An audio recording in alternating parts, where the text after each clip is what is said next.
নমস্কাৰ মেজ মেলৰ মজিয়ালৈ আপোনাক জনাইছো আন্তৰিক আদৰণি প্ৰিয় দৰ্শক আজি মেজ মেলত আমাৰ মাজত উপস্থিত অসমৰ এগৰাকী অত্যন্ত গুৰুত্বপূৰ্ণ সাংসদ গৌৰৱ গগৈ ডাঙৰীয়া নমস্কাৰ আৰু মেজ মেললৈ আপোনাক স্বাগতম ব্যস্ততাৰ মাজত এইখিনি সময় আপুনি আমাক দিলে প্ৰিয় দৰ্শক গৌৰৱ গগৈ এগৰাকী সাংসদেই নহয় তেখেত কংগ্ৰেছ দলৰ বহুত গুৰুত্বপূৰ্ণ পদবীত আছে নিখিল ভাৰত কংগ্ৰেছ কমিটি গুৰুত্বপূৰ্ণ পদবীত আছে কংগ্ৰেছৰ সংসদীয় দলৰ সংসদীয় মজিয়াৰ তেখেত গুৰুত্বপূৰ্ণ পদবীত আছে আৰু ২৪ৰ নিৰ্বাচনৰ পিছত আৰু ডিলিমিটেশন খচৰা প্ৰকাশৰ পিছত গৌৰৱ গগৈৰ লগত আমাৰ কথা নিশ্চয় গুৰুত্বপূৰ্ণ হিচাপে বিবেচিত হ'ব গৌৰৱ গগৈ মই আপোনাক পোনপ্ৰথমেই সুধিব খুজিছোঁ বিগত নিৰ্বাচনত আপুনি এটা এক্সপ্ৰেছন এটা টাৰ্ম কইন কৰিলে তিনি গগৈ আপুনিয়ে কইন কৰিছিলে যে তিনি গগৈ একেলগে থাকিলে কোনেও আমাক ৰাখিব নোৱাৰে কিন্তু যোৱাবাৰ তিনি গগৈ একেলগ নহল আৰু যোৱাবাৰ তিনি গগৈ একেলগ নোহোৱাৰ কাৰণে যে নিৰ্বাচনী বিপৰ্যয় হ'ল সেই কথাটো মই ক'বলৈ নাযাওঁ এইবাৰ তিনি গগৈ একেলগ হৈছে এই তিনি গগৈ এই ধাৰণাটো কিয় ইমান গুৰুত্বপূৰ্ণ আপুনি কিয় এই পিঠিত কঢ়িয়াই লৈ ফুৰিছে আজি ইমান দিন যোৱা নিৰ্বাচন হৈ গ'ল এইবাৰো আপুনি একেটা টাৰ্মেই কৈ আছে কথাটো কি প্ৰথমে মই টাৰ্মটো এবাৰ মই ওলোৱা নাই এবাৰ আমাৰ তিনিজনৰ এটা ফটো ভাইৰেল হ'ল যিখন ফটোত আমি সকলোৱে তাত আছিলোঁ আমাৰ বিৰোধী দলৰ দলপতি উপদলপতি টিএমচি সকলোৱে আছিলে এইবাৰ টাৰ্মটো বিজেপি ওলালে আমাৰ ফটো চাই বিজেপিয়ে আমাক প্ৰচাৰ কৰিলে বিজেপি পুৰণা কথাবোৰ উল্লেখ কৰিলে সংবাদমেল পাতিলে সাংসদসকলক আগুৱাই দিলে মুখ্যমন্ত্ৰীয়ে বাৰ্তা দিলে তেওঁলোকে কিয় কৰিছে তেওঁলোকেহে জানে কিন্তু কথাটো হ'ল যে মই প্ৰথমবাৰ যেতিয়া এই কথা বাবে ভাবিছিলোঁ উদ্দেশ্যটো হ'ল যে আমি তিনিজনৰ মই ভাবোঁ আমাৰ যিসকলে আমাক ভাল পায় আৰু যিসকল আমাৰ সমৰ্থকসকলৰ মাজত এটা পাৰ্থক্য এটা আছে বা আমাৰ ধাৰাটো অলপ বেলেগ আমি যদি তিনি নদী হিচাপে যদি আপোনালোকে ধৰে তো আমাৰ দিশটো অলপ বেলেগ আৰু সেয়া হ'ল যে মই এটা নেশ্যনেল পাৰ্টিৰ পৰা আহোঁ নেশ্যনেল পাৰ্টি হিচাপে আমাৰ থিংকিং যে হয় আমাৰ থিংকিংটো অলপ নেশ্যনেলিষ্টিক হয় নেশ্যনেলিজমৰ ওপৰত হয় লুৰিণজ্যোতি গগৈ তেওঁ এটা জাতীয়বাদী চিন্তাধাৰাৰ পৰা আহিছে ছাত্ৰ সংগঠনৰ পৰা আহিছে ছাত্ৰ আন্দোলনৰ পৰা আহিছে এইটো এটা ৰিজনেলিজমৰ তেওঁ এটা বেছৰ পৰা আহিছে আৰু জাতীয়বাদী চিন্তাধাৰাৰ পৰা আৰু অখিল গগৈ আন্দোলনৰ পৰা আহিছে বামপন্থী চিন্তাধাৰা এটা লেফ্ট চিন্তাধাৰাৰ পৰা আজি তাৰিখত মই বামপন্থীটো কম আৰু তেওঁলোকৰ কথাবোৰ চাই অলপ সমাজবাদী অলপ কওঁ তেওঁ অলপ ছ'চিয়েলিষ্ট কিছুমান কমিউনিটিৰ কথা কয় যে বামপন্থী চিন্তাধাৰাত আজি ইমান মিল নাখায় মই ভাবিছোঁ তেওঁৰ চিন্তাধাৰা অলপ ইভলভ হৈছে বা সলনি হৈছে বা ভাললৈও সলনি হৈছে তো আমাৰ যদি এই নেশ্যনেলিষ্ট ৰিজনেলিষ্ট আৰু আমাৰ ছ'চিয়েলিষ্ট যদি এনেধৰণৰ গোট খায় আমাৰ মানুহৰ মাজত যে অপিল বা আমাৰ লোকৰ কথাৰ প্ৰভাৱ আৰু মানে মানুহৰ ওচৰলৈ যাব মাল্টিপ্লাই হ'ব এক্সপনেনচিয়েলি গ্ৰ'থ হ'ব সেইকাৰণে মোৰ এটা আস্থা আছিলে যে যোৱা বিধানসভা নিৰ্বাচনতে আমি একগোট হ'ম আমি নহ'লোঁ যাৰ ক্ষতি আমাৰ তিনিজন দলৰে হ'ল কিন্তু এই কথাটো স্পষ্ট হৈ পৰিছে যে তিনি গগৈ বুলি যেতিয়া আপুনি ক'লে তেতিয়াহ'লে এইটো এটা আহোম কেন্দ্ৰিক ৰাজনীতি যেন লগা হ'ল আপুনি যিখিনি কথা ব্যাখ্যা দিলে সেই ব্যাখ্যাখিনি তাত উজ্জ্ব হৈ থাকিল সেইখিনি নাহিল জনসাধাৰণৰ যিটো জনপ্ৰিয় ধাৰণা তাত এটা আহোম পলিটিক্স হৈ গ'ল এইটো বিজেপিয়ে কৰিছে আমাৰ লগত উদ্দেশ্য নহয় মই ক'বলৈ লৈছিলোঁ যে আমি তিনিজন একেলগ নোহোৱা কাৰণে একজোট নোহোৱা কাৰণে যোৱা বিধানসভা নিৰ্বাচনত জাতীয় পৰিষদৰ পৰা এজনো বিধায়ক নহ'ল ৰাইজৰ দলৰ পৰা এজনে হ'ল আৰু উজনি অসমত আমি বিভিন্ন সিটত আমি হাৰিলোঁ যাৰ কাৰণে আমাৰ যিমান সংখ্যা হ'ব লাগিছিল নহ'ল যদি আমি যোৱা বিধানসভা নিৰ্বাচনতে আমি তিনিটা দল একগোট হ'লেহেঁতেন আমাৰ মাজত কিবা পাৰ্থক্য থাকিব পাৰিলেহেঁতেন কিন্তু যোৱাবাৰে আমাৰ একগোট হ'লে আজি আমাৰ চৰকাৰ হ'লেহেঁতেন অখিল গগৈ ডাঙৰীয়া মন্ত্ৰী হ'ব পাৰিলেহেঁতেন লুৰিণজ্যোতি গগৈ ডাঙৰীয়া মন্ত্ৰী হ'ব পাৰিলেহেঁতেন বা আমাৰ তিনিজনৰ লৈ আমি এটা ভাল চৰকাৰ আমি গঠন কৰিব পাৰিলোহেঁতেন কিন্তু যি হ'ল অতীতত মই নাযাওঁ ভৱিষ্যত যে আমি ভালকৈ কাম কৰোঁ সেইটো মই আশা কৰোঁ মানে কিন্তু এতিয়াও মই ক'ব নোৱাৰোঁ যে আমি কাম কৰিম আমি লাহে লাহে এনেদৰে যে আমাৰ এটা কেমিষ্ট্ৰি যে আমি যে বনাবলৈ চেষ্টা কৰিছোঁ কেমিষ্ট্ৰিটো বনোৱা কোলিশ্যন কেমিষ্ট্ৰিটো বনাবলৈ অলপ সময় লাগে নিশ্চয় যদি ভাল হয় ৰাইজে যদি আজি যিদৰে আমাক আশীৰ্বাদ প্ৰদান কৰিছে মৰম আৰু স্নেহ আৰু সেই ইমেজটো ভাইৰেল কৰিলে তো মই ভাবোঁ অনাগত দিনত আমাৰ লোকৰ ভৱিষ্যত ভাল 2024ত এই তিনি আহোমৰ ৰাজনীতিটোৱে কিমান দূৰ কাম দিব আকৌ মই কৈছোঁ আহোম হিচাপে বিজেপিহে আঙুলিয়াই দিছে কিন্তু মই এজন কংগ্ৰেছৰ প্ৰতীক লুৰিণজ্যোতি গগৈ অসম জাতীয় আঞ্চলিকতাবাদৰ প্ৰতীক তেওঁৰ ৰাইজৰ দলৰ বিভিন্ন কামবোৰ তো মই ভাবোঁ যে আমি যেতিয়া কথাবোৰ পাতিছোঁ আজি ডিলিমিটেশ্যন সম্পৰ্কত আমি একগোট হৈছোঁ আজি ডিলিমিটেশ্যনৰ সম্পৰ্কত উজনি অসম বঞ্চিত হৈছে তাত আহোম বঞ্চিত হৈছে বাগানৰ শ্ৰেণী মানুহ বঞ্চিত হৈছে আজি গৰীয়ামৰীয়া বঞ্চিত হৈছে অনুচিত জাতি বঞ্চিত হৈছে আমিতো সকলোৰ হৈ আমি কথা পাতিছোঁ মই বাৰাকত গৈ আমাৰ দল বাৰাকত গৈ বাৰাকত যে আমাৰ সিট কমি আমাৰ বাৰাক অঞ্চলৰ সিট কমিলে তাৰ বিষয়ে আমি মাত মাতিছোঁ হৰবগত আজি নাইকিয়া হৈ গৈছে তাৰ বিষয়ে মাত মাতিছোঁ আজি মই আপোনাৰ ষ্টুডিঅ' বটদ্ৰৱাৰ পৰা আহিছোঁ যি বটদ্ৰৱা আজি অস্তিত্ব নাইকিয়া কৰি দিছে তো আমি বিষয়টো আমি সকলোৰ অসমৰ বিষয়ে আমি কথাবোৰ পাতিছোঁ আৰু ইয়াৰ আগতেও আমি বৰ্তমান চৰকাৰৰ কেলেংকাৰীৰ বিৰুদ্ধে আমি মাত মাতি আছোঁ গগৈ ডাঙৰীয়া আপুনি কৈছে যে অমুক বঞ্চিত হৈছে তমুক বঞ্চিত হৈছে কিন্তু মুখ্যমন্ত্ৰীয়ে কৈছে যে খিলঞ্জীয়াৰ সুৰক্ষাৰ বাবেই এই খচৰাখন নিৰ্মাণ কৰা হৈছে আজি মুখ্যমন্ত্ৰীয়ে কৈছে আপুনি চাই লওক মুখ্যমন্ত্ৰীয়ে কি কৈছে মই এটা ভিডিঅ'টো দেখুৱাব খুজিছোঁ আপোনাক এই ডিলিমিটেশ্যনটো যদি নহয় তেতিয়াহ'লে অসমীয়া জাতি বহুত দিনলৈ দুৰ্বল হৈ পৰিব কাৰণ এতিয়া আমাৰ হাতত যিকেইটা সিট আছে প্ৰত্যেক ইলেকশ্যনতে মই বিজেপি কংগ্ৰেছ বুলি কোৱা নাই অসমীয়াই 5টাকৈ সিট হেৰুৱাই যায় আৰু এই ধৰণে 5টাকৈ সিট হেৰুৱাই গ'লে 62ৰ তলত নামি আহিবৰ কাৰণে আমাক বেছি দিন নালাগে আপোনালোকে এটা কথা চিন্তা কৰক যে 1985ত যেতিয়া অসম চুক্তিৰ পিছত ইলেকশ্যন হৈছিলে সকলো অসমীয়াই এজিপিক ভোট দিছিলে তেতিয়াও আমি 58 সিটতকৈ বেছি পোৱা নাছিলোঁ গতিকে তাৰমানে অসমীয়া মানুহৰ হাতৰ পৰা ৰাজনৈতিক অধিকাৰটো নোহোৱা হ'ল মুখ্যমন্ত্ৰীয়ে তিনিটা কথা কৈছে প্ৰথম কথাটো কৈছে যে প্ৰতিটো নিৰ্বাচনত অসমীয়া মানুহে 5টাকৈ এছেম্বলি সিট ছিগমেণ্ট হেৰুৱাই আহিছে 5খনকৈ বিধানসভা আসন হেৰুৱাই আহিছে অসমীয়া মানুহে 2 নম্বৰ কথাটো হৈছে যে অসমীয়া মানুহৰ হাতৰ পৰা ৰাজনৈতিক ক্ষমতাটো হেৰাই গৈছে 3 নম্বৰ কথাটো কৈছে 1985 চনত যেতিয়া সকলো অসমীয়াই অসম গণ পৰিষদক ভোট দিছিলে তেতিয়াও আমি 58খন আসনহে পাইছিলোঁ এই তিনিটা কথাৰ ওপৰত আপোনাৰ মন্তব্য চাওক তেওঁলোকে নিজৰ প্ৰপগেণ্ডাটো চলাবই কিন্তু বাস্তৱিক স্থিতি কি আজি যদি মই বিধানসভা কথা কওঁ আজি বটদ্ৰৱা সমষ্টি নাইকিয়া হৈ গৈছে ঢিং সমষ্টি এতিয়া জিলিকি উঠিছে এতিয়া মুখ্যমন্ত্ৰী কওক যে তেওঁ কেনেদৰে চিন্তা কৰিছে এই বিষয়টো আজি কলিয়াবৰ লোকসভা সমষ্টি কৰ্তন কৰি ভাগ ভাগ কৰিলে ধুবুৰী লোকসভা আৰু শক্তিশালী হৈ গ'ল এটা বিশেষ AIUDF দলৰ কাৰণে আজমলৰ কাৰণে AIUDF দলৰ কাৰণে তো কাৰ এতিয়া মুখ্যমন্ত্ৰী কওক যে তেওঁ যিখিনি কথা কৈছে বাস্তৱ স্থিতিৰ লগত মিল খোৱা নাই আৰু মই কথা জানিবলৈ বিচাৰিছোঁ যদি তেওঁলোকে ইমান খিলঞ্জীয়া কথা ক'বলৈ বিচাৰিছে আজি তাৰিখত যদি তেওঁলোকে ডিলিমিটেশ্যন কৰি এই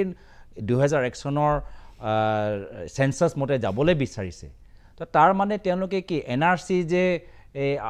বিৰোধিতা আমি 2007 বা NRC হ'ব লাগে আমি কৈছিলোঁ 2007 চনত আৰু হোৱা নাছিলে যাৰ কাৰণে আমি কৈছিলোঁ যে আকৌ পুনৰবাৰ আমাৰ পিছুৱাব লাগে এতিয়া যে NRC হৈ আছে য'ত 19 লাখ মানুহ বাহিৰত আছে সেই NRCটো চৰকাৰে গ্ৰহণ কৰিলে নেকি আজি NRC ওপৰত স্থিতিটো কিয়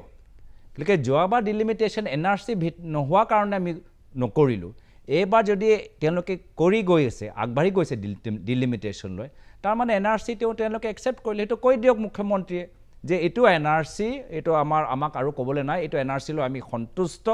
আমি 2001 চনৰ সেন্সাস যি সেন্সাসৰ বিৰোধিতা বিজেপিয়ে কৰিছিলে যোৱাবাৰ যেতিয়া ডিলিমিটেশ্যন হৈছিল কি 2001 চনৰ সেন্সাসৰ ভিতৰত বহুত ইনফ্লেটেড ফিগাৰ্ছ আছে ডাউট আছে কুৱেশ্যন আছে বহুত আমাৰ হাইকোৰ্টৰ ভিতৰত বহুত আমি এনেকুৱা ৰুলিং দেখিছোঁ ভাল ভাল জাজেছৰ মই এতিয়া নাম নলওঁ আজি তেওঁলোকৰ ৰুলিং আছে যে 2001 চনৰ সেন্সাসত বহুত ভুল হৈছে এতিয়া সেই সেন্সাসটো এতিয়া গীতা হৈ গ'ল কাৰ কাৰণে এটাই উদ্দেশ্য যে আহা লোকসভা আহা বিধানসভাত তেওঁলোকে এই নক্সামতে তেওঁলোকৰ লাভ হ'ব আৰু AIUDFৰ দলৰ লাভ হ'ব অল অভাৰ ইণ্ডিয়া আকৌ চেঞ্চাছ হ'বলৈ গৈ আছে হয় অল অভাৰ ইণ্ডিয়া এটা চেঞ্চাছ হ'বলৈ গৈ 26 পিছত চেঞ্চাছ হ'ব তাৰ প্ৰভাৱটো আমি তাৰ পিছত বিধানসভা তাৰ পিছত আমি লোকসভাত আমি পামেই তো এই খচৰাটো মাত্ৰ দুটা নিৰ্বাচনৰ কাৰণেহে কৰা গৈছে আহা লোকসভা 24 আহা বিধানসভা 26 তাৰ পিছতো আমাৰ চেঞ্চাছ হৈ যাব ডিলিমিটেশ্যন হোৱাৰ সম্ভাৱনাও আছে তো এয়া যে কৰিছে এটা short term only short term গেইনৰ কাৰণে তো এটা খিলঞ্জীয়া লৈ বাৰম্বাৰ এই খিলঞ্জীয়া নামটো ব্যৱহাৰ কৰি তেওঁলোকৰ নিজৰ যে স্বাৰ্থ ইয়াত জড়িত হৈ আছে সেইখিনি লুকাবলৈহে বিচাৰিছে ললিপপ এটা দিছে আজি 6 নং দফা ক'ত ST ষ্টেটাছ ক'ত তো সেইকাৰণে এইখিনি কথা আমি মানুহে বুজি পাইছে এখন চৰকাৰ যি চৰকাৰে আজি গুৱাহাটী ATM দৰে ব্যৱহাৰ কৰি নিজৰ খালি বন্ধু বান্ধৱীক ঠিকা দি আজি গুৱাহাটী টচনচ কৰি দিছে এখন চৰকাৰ খিলঞ্জীয়া মানুহৰ কাৰণে চিন্তা কৰিব যি চৰকাৰে ST ষ্টেটাছ দিওঁতে বা চিন্তা কৰোঁতে কৈছে নহয় যদি আমি 6টা জনগোষ্ঠী জনজাতিকৰণ কৰোঁ অসমত এনেকুৱা এটা ভয়ানক এটা পৰিৱেশ হৈ যাব তো এই ধৰণৰ কথাবোৰ তেওঁ খিলঞ্জীয়া মানুহৰ পক্ষত নহয় আৰু যি ধৰণৰ বিভাজনকাৰী কথা কৈছে যদি এনে ধৰণৰ কথাবোৰ চলি থাকে আজি যে মণিপুৰত মেটে আৰু কুকিৰ মাজত যে সংঘাত সৃষ্টি হৈ গৈছে বিজেপি অহাৰ পিছত কাইলৈ গৈ অসমতো এনেকুৱা পৰিৱেশ হ'ব পাৰে গগৈ ডাঙৰীয়া সন্মুখত আমাৰ ছবিখন স্পষ্ট 35খন আসনত ইমিগ্ৰেণ্ট মুছলমান প্ৰতিনিধিত্ব পাইছিল এই খচৰা মতে এতিয়া ইয়াৰ সংখ্যাটো 23খনলৈ নামিল চৰকাৰে এইটো প্ৰচাৰ সাংঘাতিক ধৰণে চলাইছে আৰু খিলঞ্জীয়া মানুহ পতিয়ন গৈছে তাত আপুনি বেয়া পাবলগীয়া কি আছে চাওক আগৰ খচৰা মতে আমাৰ প্ৰত্যেক অঞ্চলত এটা মিলাপ্ৰীতি এটা আছিলে আমাৰ ডেমোগ্ৰাফি যদি চাই আমাৰ মিলাপ্ৰীতি আছিলে কিন্তু আজি খচৰা মতে আজি মই যদি শিৱসাগৰৰ কথা কওঁ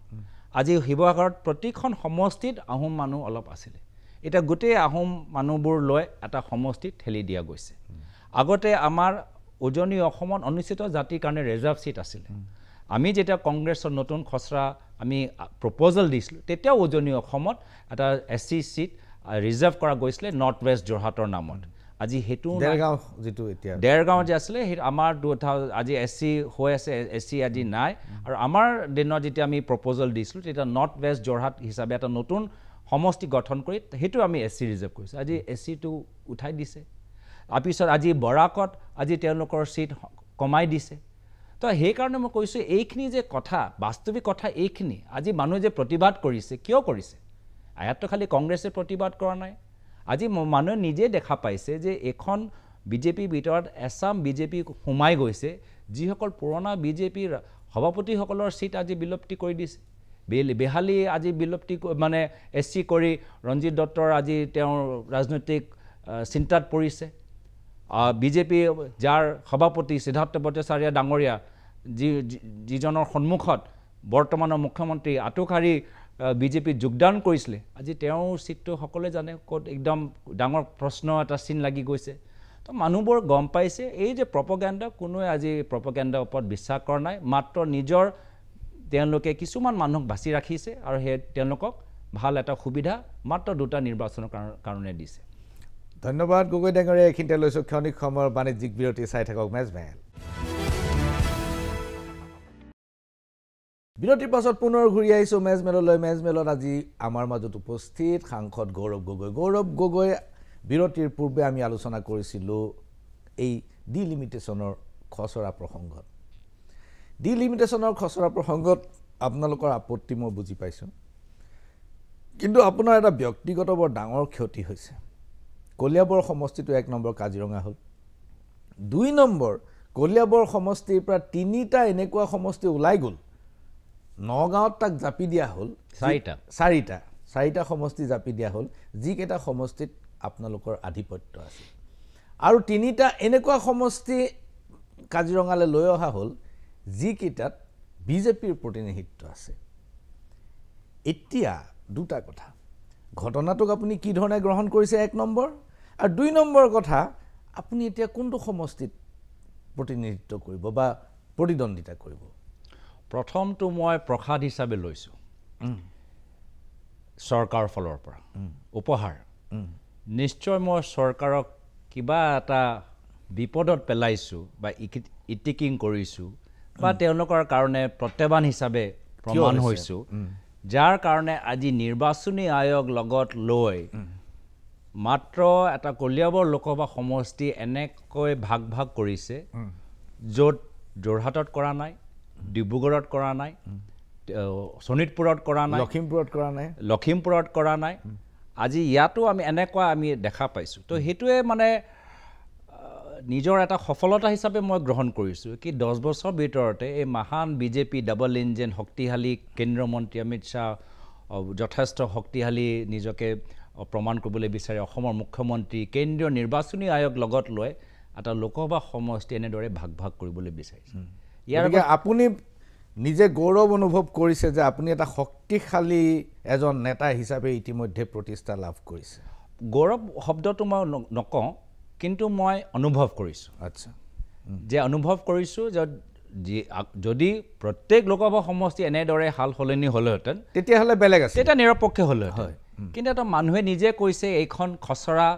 লোকসভা কেন্দ্ৰিক হ'লে এটা বিশেষ লোকসভাত টাৰ্গেট কৰিছে, তো সকলোৱে বুজি পাইছে। দ্বিতীয় কথাটো হ'ল মোৰ ব্যক্তিগতভাৱে এটা ক্ষতি মই ৰাজনৈতিকভাৱে মই নলওঁ, ব্যক্তিগতভাৱে যদি মোৰ ক্ষতি হয় সেয়া হ'ল যে এয়া লোকসভা সমষ্টি প্ৰায় মোৰ এটা বৃহত্তৰ ঘৰ দৰে আছিলে। আপোনাৰ দেউতাইও প্ৰতিনিধিত্ব মোৰ আৰু মই সদায় তাত গ'লে মই কিয় এইখন সমষ্টিৰ পৰা 2024 চন বা 2019 চনত প্ৰত্যেকখন সমষ্টিত আমি যোৱাবাৰতকৈ বেছি ভোট পাওঁ, যিহেতু আমি যেতিয়া তালৈ যাওঁ মই পৰিয়ালৰ সদস্য হিচাপে যাওঁ, মোৰ খুৰাৰ ওচৰত গৈছোঁ, মোৰ আইতাৰ ওচৰত গৈছোঁ, যিসকলে মোৰ কেতিয়াবা মোৰ দেউতাৰ কথা কয়, যিসকলে কেতিয়াবা মোৰ খুৰা প্ৰাক্তন সাংসদ ডিব্ৰুগড় ডাঙৰীয়া কয়, যিসকলে কেতিয়াবা মোক সৰুকালত দেখাও পাইছে, বহুত স্মৃতি। মানে তেওঁলোকৰ ওচৰত গ'লে মানে আড্ডা মাৰিবলৈ মন কৰে, কি হৈছে আগত কেনেকুৱা কি হৈছে। তো এটা যে এটা মানে প্ৰায় এটা পৰিয়াল হিচাপে যে এটা আমাৰ পৰিৱেশ আমি সৃষ্টি কৰিব পাৰিছোঁ, আজি সেই পৰিয়ালটোতো তেওঁলোকে ভাগ ভাগ কৰি কোনোবা এটা পৰিয়ালৰ অংগটো মোক এৰিবই লাগিবই, এইটো একফালে হওক বা আনফালে হওক, কোনোবা এটা মানে আগৰ ঘৰটো মই নাপাব। তাৰপিছত যেতিয়া সেইটো মোৰ ব্যক্তিগত, যদি মোৰ দুখ আছে সেইটোৱে মোৰ দুখ, মই সমষ্টি বা ৰাজনীতি বা নিৰ্বাচনলৈ মোৰ চিন্তা নাই, যিহেতু মই জানোৱে কি বিজেপি যদিও ভাবে যে তেওঁলোকৰ ৰণকৌশল কিবা কৰি মোক অহাবাৰ লোকসভাৰ যাবলৈ পৰা মোক বাধা দিব, তো নহয়, মই আকৌ লোকসভাত ঘূৰি আহিম। এতিয়া কোনটো ৰাস্তা দি ঘূৰি আহিম সেইটো মই আপোনাক ক'ব নোৱাৰিম, যিহেতু এইটো মোৰ দলৰ সিদ্ধান্ত হ'ব। গৌৰৱ গগৈ, এইবাৰ যিটো এলায়েন্স হৈছে, এইবাৰ 11 দলীয় হওক বা যি ধৰণৰ এলায়েন্সেই নহওক কিয়, কংগ্ৰেছে এইবাৰ কোনো কাৰণতেই আজমলৰ লগত এইবাৰ এলায়েন্স নকৰে, মিত্ৰজোঁট নকৰে। আজমলৰ লগত যদি মিত্ৰজোঁট কৰা নহয় তেতিয়াহ'লে কংগ্ৰেছৰ কিন্তু ক্ষতি হোৱাৰ আশংকা পূৰা আছে, কাৰণ সংখ্যালঘু ভোট বিভাজন হ'লেই কংগ্ৰেছৰ ক্ষতি হ'ব। আপুনি কি কয়? চাওক, ইয়াত দুটা আজামশ্যন আছে। আজামশ্যনটো হ'ল যে আমি কেতিয়াবা স্বাৰ্থৰ কাৰণে আমি নিজৰ যাৰ লগত আমি মিত্ৰতা কৰিবলৈ বিচাৰিছোঁ তেওঁলোকৰ ভুলটো আমি পাহৰি যাওঁ। এতিয়া আমি পাহৰিব নোৱাৰোঁ, যিহেতু আমি যোৱাবাৰ বিধানসভা নিৰ্বাচনত তেওঁৰ লগতে কৰিছিলোঁ, কিন্তু শেষৰ ফালে তেওঁলোকে প্ৰচাৰ এনেকুৱা কৰিলে যি প্ৰচাৰ আমাক নহয়, প্ৰচাৰ বিজেপিক সহায় কৰিলে। তো আমাৰ যে বিশ্বাস আমি হেৰুৱাই পেলাইছোঁ। দ্বিতীয় কথাটো হ'ল যে আপুনি এটা সমাজৰ এটা বিশেষ বৰ্গৰ বিভাজনৰ আশা কৰি তেওঁলোকক গুৰুত্ব দিছে, যদি সেই বিভাজনে নহয় তেতিয়া তেওঁলোকৰ গুৰুত্বটো নাথাকেই। তো কথাটো হ'ল যে আমি একত্ৰিত কৰিব লাগিব, আৰু মই ভাবোঁ যদি সমাজ সজাগ হয়, যদি সমাজ সচেতন হয়, নিশ্চয় তেওঁলোকে AIUDF দল আৰু কংগ্ৰেছ দলৰ মাজত ডাঙৰ পাৰ্থক্য দেখা পাব, আৰু নিশ্চয় অসমৰ মানুহ অনাগত দিনত উচিত সিদ্ধান্ত ল'ব। যোৱাবাৰ যে আজমলৰ লগত মিত্ৰজোঁট হৈছিল, এইটো সঠিক আছিল নে ভুল আছিল? এতিয়া পষ্টমৰ্টেম কৰিলেতো ভুলেই দেখা পাব, কিন্তু যেতিয়া আমি আগবাঢ়ি গৈছিলোঁ আমিতো ভাবা নাই, আমিতো গুড ফেটত লৈছিলোঁ কি প্ৰচাৰটো আমাৰ ভাল হ'ব, কথাবোৰ আমাৰ ডিচিপ্লিনত আমি এটা কেম্পেইন চলাম, কিন্তু শেষত গৈ একদম শেষত যি ধৰণৰ কথাবোৰ উল্লেখ কৰা গ'ল, তাতে আমি ধৰা পৰি গ'লোঁ কি নহয় এইটো আমাৰ এটা ডাঙৰ এটা পষ্টমৰ্টেম হিচাপে আমাৰ ভুল হ'ল, ডাঙৰ ভুল হ'ল। আৰু তাৰপিছত আমি দেখা পালোঁ যে আমাৰ কিছুমান বাৰ্তা কিছুমান সিদ্ধান্ত নতুন বিজেপি চৰকাৰে ল'লে যাৰ ফলত AUDF দলে ক'লে যে বৰ্তমানৰ মুখ্যমন্ত্ৰী অসমৰ ইতিহাসত আটাইতকৈ দক্ষ মুখ্যমন্ত্ৰী আজি অসমৰ পৰা হিতেশ্বৰ শইকীয়া প্ৰফুল্ল মহন্ত মই নিজৰ পিতৃৰ নামে নলওঁ শৰৎ সিংহ ইমান মুখ্যমন্ত্ৰী থকাৰ পিছত প্ৰসাদ চলিহাৰ পিছত তাৰপিছত AUDF দলৰ জ্যেষ্ঠ নেতাজনে ক'লে যে বৰ্তমানৰ মুখ্যমন্ত্ৰী আটাইতকৈ দক্ষ মুখ্যমন্ত্ৰী যিজনৰ কাৰ্যকালত আজি আমি ফিস্কেল ডেফিচিট আমাৰ 8.1 8.2% অসম ধাৰুৱা হৈ গৈছে নিজৰ কিবা এটা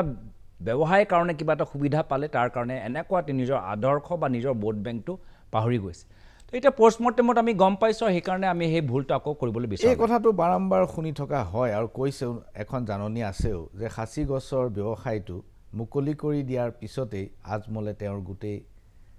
চৰিত্ৰ সলাই পেলালে হয় কেৱল খাচী গছেই নে আন কিবা কথাও আছে মই ইয়াতকৈ বেছি আৰু কিবা প্ৰমাণ লাগে মই নাভাবোঁ আজি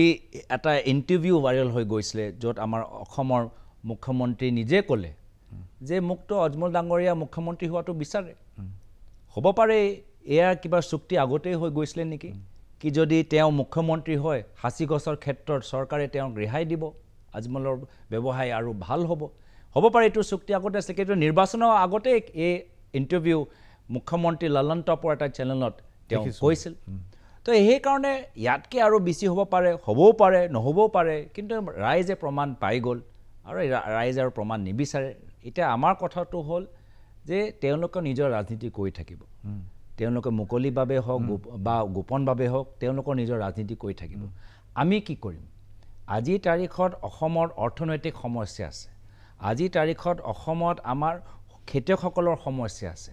আজিৰ তাৰিখত গুৱাহাটী এটা আধুনিক গুৱাহাটীৰ পৰা একদম টচনচ এটা কংক্ৰিট জংগল হৈ গৈছে য'ত কেতিয়াবা পাইপ ভাঙে কেতিয়াবা ফ্লাইঅভাৰ ভাঙে আৰু মুখ্যমন্ত্ৰীয়ে কয় তো আমাৰ এটা পৰিকল্পনা হ'ব লাগে আৰু বিৰোধী দল হিচাপে ক্ষমতা থকা দলক আমি দুখ দি থাকিব পাৰোঁ কিন্তু যেতিয়ালৈকে আমি নিজৰ alternative economic alternative social alternative আমাৰ এনভাইৰনমেণ্টেল ভিজন আগবঢ়াব নোৱাৰোঁ তেতিয়ালৈকে আমাৰ কাম অধুৰা হৈ থাকিব গগৈ ডাঙৰীয়া এইখিনিতে লৈছোঁ ক্ষণিক সময়ৰ বাণিজ্যিক বিৰতি চাই থাকক মেজ ভায়াল বিৰতিৰ পাছত পুনৰ ঘূৰি আহিছোঁ মেজ মেললৈ আৰু মেজ মেলত আজি উপস্থিত অসমৰ সাংসদ গৌৰৱ গগৈ বিজেপিয়ে 2024ত ৰাম মন্দিৰ আনিব জানুৱাৰী ৰাম মন্দিৰ মুকলি কৰাৰ কথা 2024ৰ নিৰ্বাচনৰ আগতে ইউনিফৰ্ম চিভিল কোড আনিব ইউনিফৰ্ম চিভিল কোড সম্পৰ্কত কংগ্ৰেছৰ বিৰোধিতা আছে যিটো বুজা গৈছে এতিয়ালৈকে কংগ্ৰেছে এই বিৰোধী স্থিতিটো কিয় লৈছে মই অকণমান বিভ্ৰান্তত কিয়নো স্বাধীনতাৰ পিছত পণ্ডিত নেহেৰুৱে ইউনিফৰ্ম চিভিল কোড বিচাৰিছিল BR আম্বেদকাৰে ইউনিফৰ্ম চিভিল কোড বিচাৰিছিল কিন্তু কিছু সংখ্যক সাংসদৰ তীব্ৰ হেঁচাত হিন্দু কোড বিলখন ডিফিট হ'ল সেইখন পাৰ্লামেণ্টত পাছ নহ'ল আৰু ইউনিফৰ্ম চিভিল কোডৰ যিটো নেহেৰুৰ স্বপ্ন আছিল সেইটো হেৰাই গ'ল ইয়াৰ পিছত Hindu code bill series of Hindu bills আহিলে চিভিল ল আহিলে কিন্তু বাকীবিলাকৰ কোনো সংশোধনী নহ'ল ব্ৰিটিছ আমোলত যিবোৰ আছিল সেইবিলাকেই থাকি গ'ল আপুনি মন কৰিব হিন্দু ল যিবিলাক আছে সেইবিলাক 1952ৰ পিছত আৰু বাকী কমিউনিটিবিলাকৰ যিবোৰ ল আছে সেইবোৰ 1925 1928 1935 এনেকুৱা ইভেন খ্ৰীষ্টানৰ 1872 আছে ইউনিফৰ্ম চিভিল কোড আপোনালোকে কিয় বিৰোধিতা কৰিছে আজি আমাৰ ইউনিফৰ্ম চিভিল কোড যদি আপুনি মাত্ৰ হিন্দু মুছলিম চকুৰে চাই তেতিয়া এটা ভুল হ'ব বা অলপ সীমিত হ'ব চকুৰ পাৰ্সপেক্টিভ আজি ঝাৰখণ্ডৰ ট্ৰাইবেল আছে নৰ্থ ইষ্টত নাগালেণ্ডৰ ট্ৰাইবেল আছে তেওঁলোকৰ মেৰেজ তেওঁলোকৰ ইনহেৰিটেন্স নিয়মবোৰ বেলেগ কাষ্টমাৰী ল চিভিল কোডে কাষ্টমাৰী লৰ লগত তাৰ লগত সম্পৰ্ক নাই কাষ্টমাৰী ল মতে চলিব আজি ইনহেৰিটেন্স লয় আৰু মেৰেজ লয় কিছুমান তেওঁলোকৰ নীতি নিয়মবোৰ বেলেগ ডাইৰেক্টিভ প্ৰিন্সিপল সংবিধানত আছে তাৰ ডাইৰেক্টিভ প্ৰিন্সিপল কিয় আছে কি সেই সময়তে আমি গম পাই গৈছিলোঁ যে আমি যদি ইউনিফৰ্মিটি বিচাৰোঁ তেতিয়া আমি এটা কনসেনসাস ইভলভ কৰিব লাগিব সো দ্যাট আমাৰ সকলৰ পাৰ্চনেল ল হওক বা আমাৰ ইউনিফৰ্ম কোড হওক আমাৰ ষ্টেণ্ডাৰ্ডটো একে হ'ব লাগে এতিয়া সেই কনচেনচাছটো যেতিয়ালৈকে নহয় আপোনালোকে যিমানে এটা চৰকাৰে জাপি দিয়ক আইন তেতিয়াহে বাস্তৱ হ'ব যেতিয়া ৰাইজে গ্ৰহণ কৰে আৰু যদি ৰাইজৰ ওপৰত জাপি দিয়ে বা হেঁচাত কিবা এটা আইন আনিবলৈ চেষ্টা কৰে তেতিয়া ৰাইজে সেইটো গ্ৰহণ নকৰে তো মূল যে আমাৰ উদ্দেশ্য যদি আপোনালোকে বিচাৰে এটা ইউনিফৰ্ম হ'ব লাগে তো ৰাইজক কনফিডেন্সত ল'ব লাগিব পাব্লিকত কনফিডেন্সত ল'ব লাগিব আৰু সেয়া হ'ল এইখন চৰকাৰৰ আটাইতকৈ ডাঙৰ ভুল যদি সঁচাকৈ ইউনিফৰ্ম চিভিল কোড আজি তেওঁলোকৰ প্ৰায় 10 বছৰ হ'বলৈ গৈ আছে লোকসভা নিৰ্বাচনত প্ৰায় 6 মাহ আগত তেওঁলোকে এইটো কথাটো উল্লেখ কৰিছে where is the consensus আজি হঠাৎ আমি গম পাইছোঁ ক'ৰবাত বাতৰিত ওলাইছে ট্ৰাইবেলক ৰাখিব নালাগে ক'ৰবাত ওলাইছে নৰ্থ ইষ্টক ৰাখিব নালাগে ক'ৰবাত ওলাইছে খ্ৰীষ্টিয়ানক ৰাখিব নালাগে তো কাক ৰাখিব লাগে যদি ট্ৰাইবেল নাথাকে খ্ৰীষ্টিয়ান নাথাকে তো কাক ৰাখিব লাগে এতিয়া নাগালেণ্ডৰ চিফ মিনিষ্টাৰ এতিয়া ইউনিয়ন হোম মিনিষ্টাৰ অমিত শ্বাহৰ লগত লগ পাই আহিছে তো সেইকাৰণে কৈছোঁ এটা কনফিউজিং এটা ষ্টেট আমাৰ সন্মুখত একো ড্ৰাফ্ট নাই আমি কি চাইছোঁ কি পঢ়িছোঁ এতিয়ালৈকে একো ড্ৰাফ্ট নাই তো সেইকাৰণে নিৰ্বাচনৰ 6 মাহ আগত এটা গুৰুত্বপূৰ্ণ কথাটো মাত্ৰ এটা ললিপপ হিচাপে এটা পাইলট হিচাপে এৰি দিছে কোনো ড্ৰাফ্ট নাই ষ্টাডি কৰিবলৈ অধ্যয়ন নাই আপুনি চাওক মই চাওক আমি ষ্টাডিটো কৰোঁ অধ্যয়নটো কৰোঁ তো সেয়া যে মাত্ৰ এটা ৰাজনৈতিক চকুৰে এইটো কৰিছে নিৰ্বাচনী কেন্দ্ৰিক হৈছে সকলোৱে গম পাই গৈছে আৰু এইটো কেতিয়া কথাটো টাইমিংটো চাওক politics is all about timing যেতিয়া কৰ্ণাটকৰ নিৰ্বাচনত বিজেপি মুখ ঠেকাচা খালে যেতিয়া বিৰোধী দলসকল পাটনাত একগোট হ'ল তেতিয়া এইবোৰ সব ইউনিফৰ্ম চিভিল কোড তেওঁলোকৰ মনত পৰিছে য'ত ৰাম মন্দিৰৰ কথাই মই ৰাম মন্দিৰৰ কথাটো শেষ কৰি দিওঁ ৰাম মন্দিৰৰ পক্ষত আমি আছোঁ ৰাম মন্দিৰ যেতিয়া মহাত্মা গান্ধী যেতিয়া তেওঁ লাষ্ট ব্ৰেথ ফাইনেল ব্ৰেথ লৈছিলে তেওঁ হে ৰাম কৈছিলে মহাত্মা গান্ধী ৰঘুপতি ৰাঘৱ ৰাজা ৰাম এইটো তেওঁৰহে ভজন আছিলে তো ৰাম মন্দিৰৰ ওপৰত ৰামৰ ওপৰত ভগৱান ৰামৰ ওপৰত আমাৰ আস্থা কিন্তু ভগৱান ৰামৰ লৈ জয় শ্ৰী ৰাম কৈ এটা সমাজৰ বিশেষ সমাজক ভয় খোৱাৰ পক্ষত আমি নহয় জয় শ্ৰী ৰাম কৈ বোধ বিচৰাটো আমি নহয় ৰামৰ এটা আস্থা ভগৱান ৰামৰ ওপৰত আমাৰ বিশ্বাস আমি মৰ্যাদা পুৰুষোত্তম ৰাম হিচাপে কওঁ কিন্তু আজি বিজেপি জয় শ্ৰী ৰাম লৈ তলৱাৰ লৈ ক'ৰবাত মধ্যপ্ৰদেশত আজি এটা স্কুলৰ প্ৰিন্সিপালক মাৰিছে সেইটো ৰাম ভক্তি নহয় সেইটো মানে ভুৱা ৰাম ভক্তি আমাক নালাগে এই ভুৱা ৰাম ভক্তিৰ বিৰুদ্ধে আমি আছোঁ UCC কোড লৈ তেওঁলোকে সকলোৰ লগত কথাবোৰ পাতক কিন্তু যেহেতু তেওঁলোকে পলিটিচাইজ কৰিবলৈ বিচাৰিছে আলোচনা কৰিবলৈ বিচৰা নাই এতিয়া পাই কৈছে ট্ৰাইবেল বাহিৰত খ্ৰীষ্টিয়ান বাহিৰত মানে কনফিউজড হৈ আছে UCC বিজেপি নিজে কনফিউজ UCC লৈ সেইকাৰণে আমি ভাবিছোঁ কি অলপ আৰু ইয়াত গৱেষণা হ'ব লাগে ইয়াৰ আগৰ ল কমিশ্যনে ৰিপৰ্টে নিজৰ ৰিপৰ্টত লিখা আছে যে বৰ্তমান UCC ইমান আমাৰ আৰ্জেণ্ট নহয় এইটো ইয়াৰ আগৰ ল কমিশ্যন নিজে নিজৰ ৰিপৰ্টত প্ৰকাশ কৰিছে গৌৰৱ গগৈ শেহতীয়াকৈ নীতিশ কুমাৰৰ উদ্যোগত যিটো এটা বিৰোধী মহাজোঁটৰ গঠবন্ধনৰ যিটো এটা উমঘাম চলিছে তাত এটা সমস্যাই দেখা দিছে আম আদমি পাৰ্টি স্পষ্ট যে আম আদমি পাৰ্টি নাথাকে কাৰণ অৰ্ডিনান্সৰ ক্ষেত্ৰত দিল্লী অৰ্ডিনান্সৰ ক্ষেত্ৰত কংগ্ৰেছে নিজৰ স্থিতি স্পষ্ট নকৰিলে আপোনালোকে দিল্লী অৰ্ডিনান্স সম্পৰ্কত কিয় নিশ্চুপ আছে প্ৰথমে আমি একত্ৰিত হৈছোঁ এইখিনি কথা পাতোঁ লেকে আমাৰ পৰা এজন দল আঁতৰি গৈছে অলপ সময়ৰ কাৰণে কিন্তু বেছিভাগ দল একত্ৰিত আছে কিন্তু আম আদমি পাৰ্টি আপুনি ইগনোৰ কৰিব নোৱাৰে যিখিনি আমি একত্ৰিত হৈছোঁ একত্ৰিত হোৱা কাৰণটো আজি সুপ্ৰিম কোৰ্টে নিজৰ ইনফৰ্চমেণ্ট ডাইৰেক্টৰৰ ওপৰত যে ৰায় দিলে তাতে প্ৰমাণ হৈ গ'ল যে ইনফৰ্চমেণ্ট ডাইৰেক্টৰেট বিজেপি এটা HR এজেঞ্চি হৈ গৈছে যদি বিজেপিয়ে কোনোবা দলক কোনোবা বেলেগ দলৰ মানুহ নিজৰ দলৰ ভিতৰত যোগদান কৰিবলৈ বিচাৰে ৰিক্ৰুট কৰিবলৈ বিচাৰে প্ৰথম ইডিক পঠাব আৰু ইডি কেছ ভুৱা কেছ লগাই তেওঁলোকে নিজৰ দলত সোমাব আৰু গোটেই কামটো এটা বিশেষ ইডি ডিৰেক্টৰ জৰিয়তে চলি আছিল যিজনে এক্সটেনশ্যন পাইছিল আৰু এক্সটেনশ্যন এখন চৰকাৰে দিবলৈ বিচাৰিছিল কিন্তু সুপ্ৰিম কোৰ্টে ফাইনেলি ৰায় দিলে যিটো ইলিগেল তো এনেধৰণৰ চৰকাৰী তন্ত্ৰ দুৰুপয়োগ বিৰুদ্ধে আমি একজোট হৈছোঁ আৰু ইয়াৰ লগতে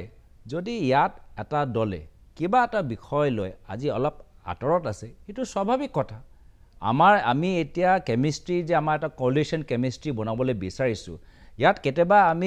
আমাৰ মন মিল হ'ব আৰু কেতিয়াবা আমাৰ মন আমাৰ মিল নাখাব নাই আপুনি মোৰ কথাটো এৰাই চলিছে যে অৰ্ডিনেন্সৰ ক্ষেত্ৰত আপোনালোক কিয় সাইলেন্ট থাকিলে কিয় নিশ্চুপ থাকিলে অৰ্ডিনেন্সৰ ক্ষেত্ৰত আজি আম আদমি পাৰ্টি এটা স্পষ্ট দাবী আছিলে যে পাৰ্লিয়ামেণ্টত যেতিয়া এই অৰ্ডিনেন্স আহিব আমাৰ এটা ষ্ট্ৰেটেজি হ'ব লাগে আৰু আজি তেতিয়া আমাৰ কংগ্ৰেছ দলৰ সভাপতি মল্লিকাৰ্জুন খাৰ্গে ডাঙৰীয়া কৈছে যে পাৰ্লিয়ামেণ্টৰ কথা আমি পাৰ্লিয়ামেণ্টৰ ভিতৰত পাতিম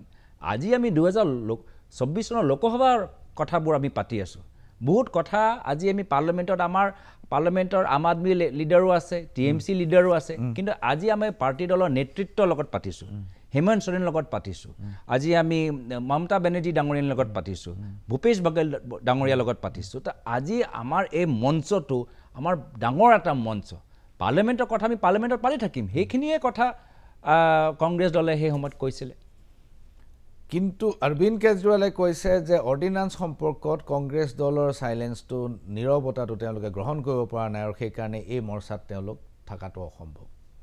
আজি তাৰিখত তেওঁ বাহিৰত আছে নাই হোৱা মই সেই মন্তব্যটো মই চোৱা নাই কিন্তু মই যে চাইছোঁ তেওঁলোকে কৈছে যে অৰ্ডিনেন্সৰ ক্ষেত্ৰত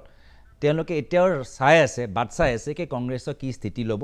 আৰু যিহেতু তাত আমাৰ পাৰ্টি দলৰ কথা আছে আমাৰ ৱেব আছে এইটো আমাৰ ষ্ট্ৰেটেজি আমি যেহেতু আমাৰ বহুত এনেকুৱাও দল আছে যি দল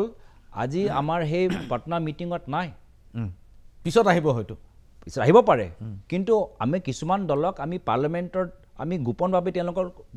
বেক চেনেল কথাবোৰ পাতিব লাগিব যদি আমি সঁচাকৈ অৰ্ডিনেন্সটো পৰাজিত কৰিবলৈ বিচাৰোঁ তো মই ভাবোঁ যে পাৰ্লিয়ামেণ্টৰ ষ্ট্ৰেটেজি কেনেদৰে আমাৰ লোকৰ মাজত যিসকল আমি মুকলিভাৱে ওলাই আহিছোঁ কিছুমান দলক আমি বেক চেনেলৰ লগত কথাবোৰ পাতিব লাগিব সেইটো আমি পাৰ্লিয়ামেণ্টত পাতিম এইটো মঞ্চটো এটা ডাঙৰ মঞ্চ সদায় আমি গোটেইবোৰ মুখ্যমন্ত্ৰীসকলক একে ঠাইত নাপাওঁ বহল ভিত্তিত আমি কথাবোৰ পাতিব লাগে যেতিয়ালৈকে আমি ভাল এটা নেৰেটিভ এটা কেম্পেইন আমি এটা মেছেজ আমি যদি 2024 চনত দিব নোৱাৰোঁ তেতিয়া আমাৰ যিদৰে আমি ফলাফল আমি বিচাৰিছোঁ আমি বিচৰা নাই আপুনি নিজে ক'লে যে বিজেপিয়ে ওচৰত একো ক'বলৈ নাই বিকাশৰ নামত 2014 চনত আহিলে এতিয়া ৰাম মন্দিৰৰ ইউনিফৰ্ম চিভিল কোড লৈ 2024 চনত যাব যে নহওক দুটা বিষয় তেওঁলোকৰ ওচৰত আছে আমি কি বিষয় লৈ যাম সেয়া আলোচনা কৰিবলৈ হ'লে আমাক এটা কমন মিনিমাম প্ৰগ্ৰাম লাগিব যে আমাৰ চৰকাৰ আহিলে আমি কি ৰাইজক দিম সেইটো কৰাটো বেছি গুৰুত্বপূৰ্ণ TMC তৃণমূল কংগ্ৰেছৰ নেত্ৰী মমতা বেনাৰ্জীয়ে কৈছে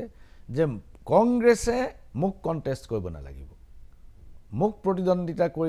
কৰিবলৈ গ'লে মই সেইটো এলায়েন্সত থকাটো অসম্ভৱ হ'ব য'ত কংগ্ৰেছ শক্তিশালী তাত আমি কংগ্ৰেছক প্ৰতিদ্বন্দ্বিতা কৰিবলৈ নাযাওঁ কিন্তু য'ত মই শক্তিশালী তাত কংগ্ৰেছে মোক দিগদাৰ দিব নোৱাৰিব এইটোত কি কয় আপুনি এইবোৰ সব নেগোচিয়েশ্যন নেগোচিয়েটিঙত আমি প্ৰথমে অলপ এক্সট্ৰিম ষ্টেপ ল'মেই আৰু তাৰপিছত আমি কনচেনচাছত আহি যাম এতিয়া TMCয়ে এইখিনি কথা কয় তাৰপিছত আকৌ মেঘালয়ত য'ত তেওঁলোকে নাই তাত তেওঁলোকে সোমালে ত্ৰিপুৰাত তেওঁলোকে নাই তাত সোমালে গোৱাত তেওঁলোকে নাই তাত সোমালে এইবোৰ সব নেগোচিয়েশ্যন আৰু আমিও নেগোচিয়েট কৰিবলৈ জানো মই ভাবোঁ যে আজি ইন দ্য গ্ৰেটাৰ ইণ্টাৰেষ্ট ৰাজহুৱা স্বাৰ্থত পাব্লিক ইণ্টাৰেষ্টত আজি আমাৰ লোকতান্ত্ৰিক আৰু সাংবিধানিক মূল্যৰ ওপৰত যি আক্ৰমণ বিজেপি কৰিছে সেই ক্ষেত্ৰত আমি সকলোৱে ক'ৰবাত এৰাধৰা কৰি আমি চলিম নিশ্চয় আমি বিচাৰিম কিন্তু সদায় শেষত এৰাধৰা কৰি আমি এটা ভাল মঞ্চ তৈয়াৰ কৰিম এইখিনিতে লৈছোঁ ক্ষণিক সময়ৰ বাণিজ্যিক বিৰতি চাই থাকক মেজমেল বিৰতিৰ পাছত পুনৰ ঘূৰি আহিছোঁ মেজমেলৰ মজিয়ালৈ আৰু মেজমেলত আজি উপস্থিত কংগ্ৰেছৰ সাংসদ গৌৰৱ গগৈ ৰাহুল গান্ধীৰ ষ্ট্ৰেটেজি কি এতিয়া প্ৰথম কথাটো হ'ল গুজৰাটত আপোনালোকে ন্যায় নাপালে গুজৰাট কোৰ্টত আপোনালোকে ন্যায় নাপালে তেওঁৰ যি শাস্তি 2 বছৰৰ যি জেল কাৰাদণ্ড সেই কাৰাদণ্ড বাহাল থাকিল এতিয়া আপোনালোক উচ্চতম ন্যায়ালয়লৈ যাব লাগিব সুপ্ৰিম কোৰ্টত যাব লাগিব যদি সুপ্ৰিম কোৰ্টত ন্যায় নাপায় তেতিয়াহ'লে 2 বছৰৰ কাৰাদণ্ড নিশ্চিত সন্মুখত 24ত নিৰ্বাচন আৰু ৰাহুল গান্ধী আপোনালোকৰ মূল নেতা যাক সন্মুখত ৰাখি আপোনালোকে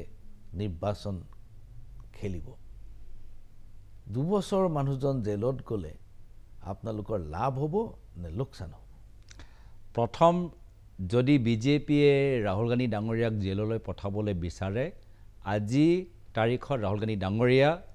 জেলত যাবলৈ সাজু হৈ আছে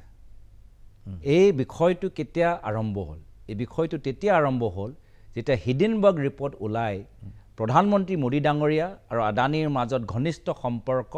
এটা ইংগিত দিলে আৰু সেয়ালৈ এটা এক্সপ্ল'জিভ এটা বিস্ফোৰক এটা বক্তৃতা ভাষণ ৰাহুল গান্ধী ডাঙৰীয়া সদনৰ ভিতৰত দিলে য'ত ফটো দেখায় কেনে দুয়োজনৰ মাজত ঘনিষ্ঠ সম্পৰ্ক আছে গোটেইবোৰ কথা আৰু প্ৰধানমন্ত্ৰী মোদী ডাঙৰীয়া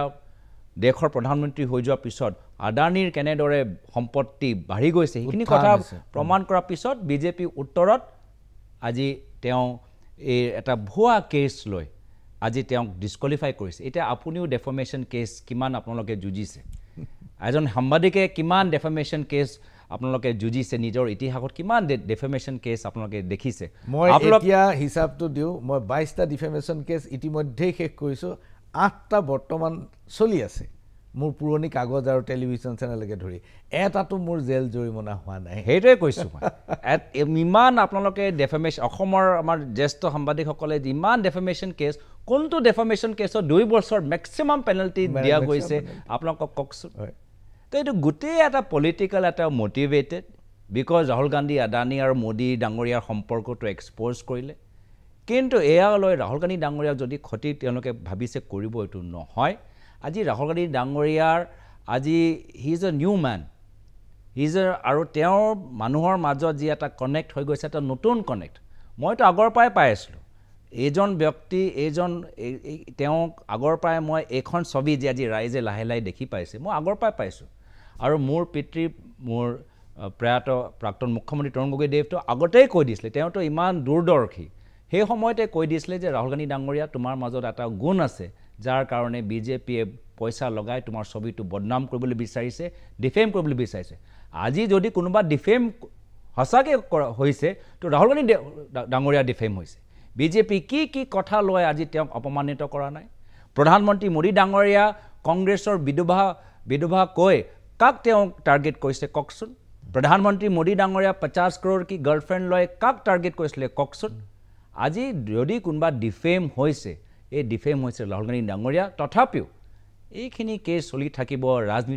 ৰাজনৈতিক জীৱনত এইখিনি আহি থাকিব কিন্তু কথাটো হ'ল যে আমি ভাল পাইছোঁ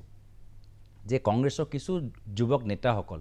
নিজৰ কংগ্ৰেছৰ আদৰ্শ পাহৰি গ'ল জ্যোতিৰাদিত্য সিন্ধিয়া RPN সিং জিতেন প্ৰসাদ কংগ্ৰেছ মানে কি আজি তেওঁলোকে পাহৰি গ'ল নিজৰ স্বাৰ্থৰ কাৰণে আজি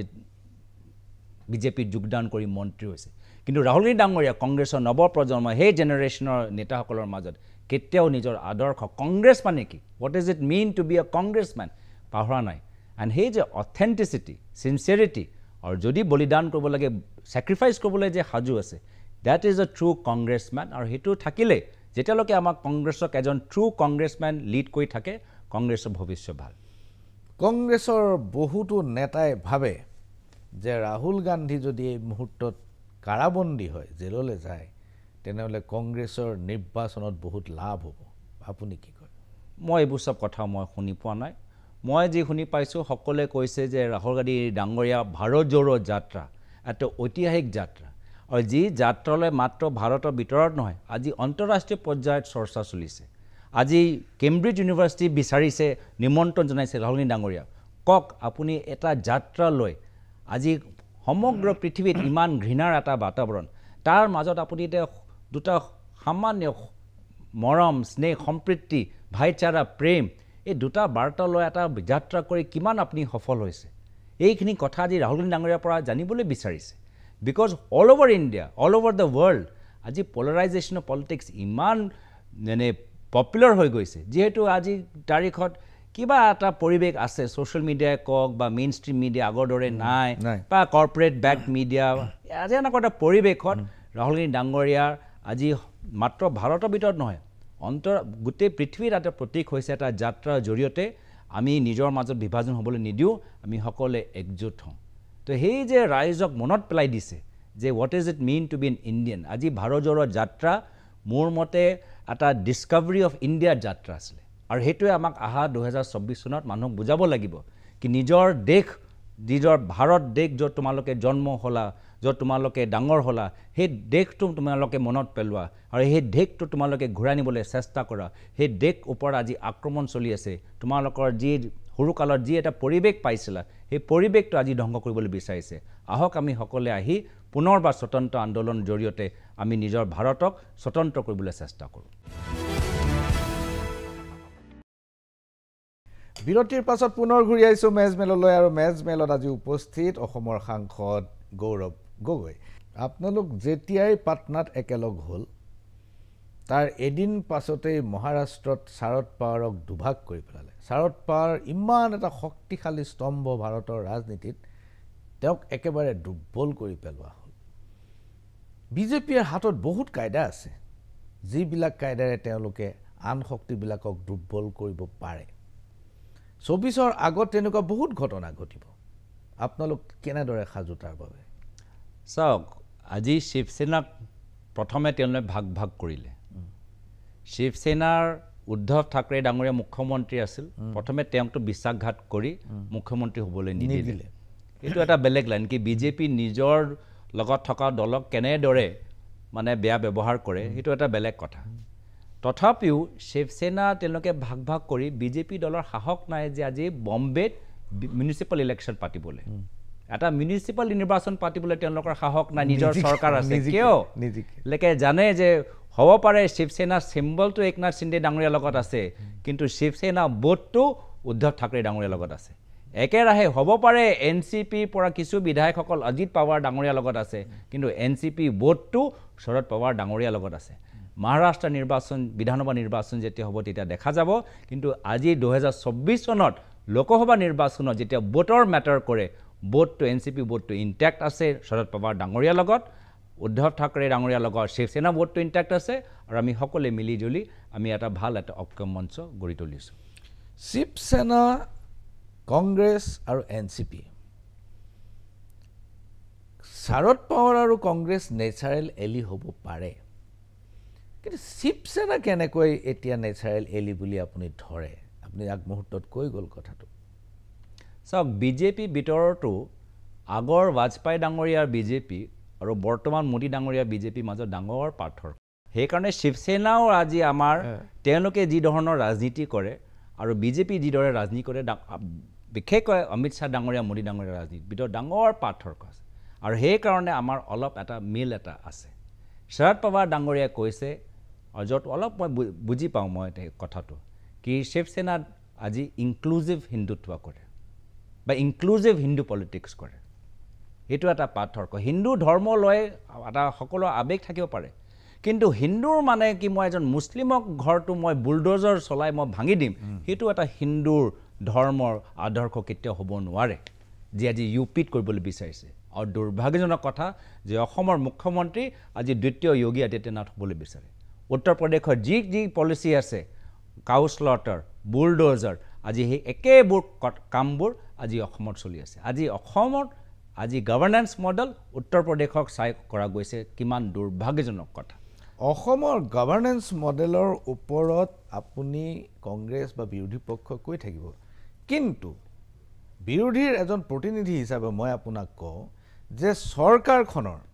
এটাও দুৰ্নীতিৰ অভিযোগ আপোনালোকে সফলভাৱে উপস্থাপন কৰিব পৰা নাই ব্যৰ্থতাৰ অভিযোগ আপোনালোকে সফলভাৱে উপস্থাপন কৰিব পৰা নাই চাওক আমিতো বহুতবাৰ আমি অভিযোগ দাঙি ধৰিছোঁ আৰু সাংবাদিক মাধ্যমতো কিছুমান কথাবোৰ ওলাইছে এতিয়া জালুকবাৰী লৈ মাটি লৈ বহুত কথা ওলাইছে কোভিডৰ সময়ত কেনেদৰে এজন মন্ত্ৰী পৰিয়ালৰ নামত চৰকাৰী ঠিকা দিয়া গৈছিল বহুত কথা তেনেকুৱা ওলাইছে বিভিন্ন সময়ত কয়লাৰ লৈ আমি বিভিন্ন সিন্ডিকেট লৈ আমি কথাবোৰ ওলাইছোঁ কেনেদৰে উজনি অসমত কেনেদৰে গছবোৰ কাটি গৈ আছে আজি তাৰিখত মই যি কৈছোঁ সমগ্ৰ পৃথিৱীৰ আজি মই খালি অসমৰ কথা নকওঁ কিন্তু বিশেষকৈ ভাৰতবৰ্ষত এখন বিজেপি অহাৰ পিছত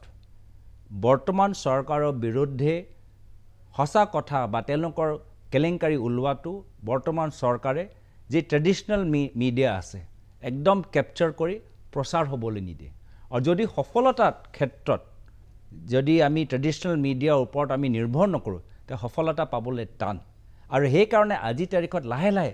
মানুহৰ বিশ্বাস অন ট্ৰেডিশ্যনেল মিডিয়া কমি গৈছে আৰু পৰ্টেল ইণ্ডিভিজুৱেলছ নিজৰ পডকাষ্ট য'ত কোনো চেনেল নাই, খালি এজন মানুহ,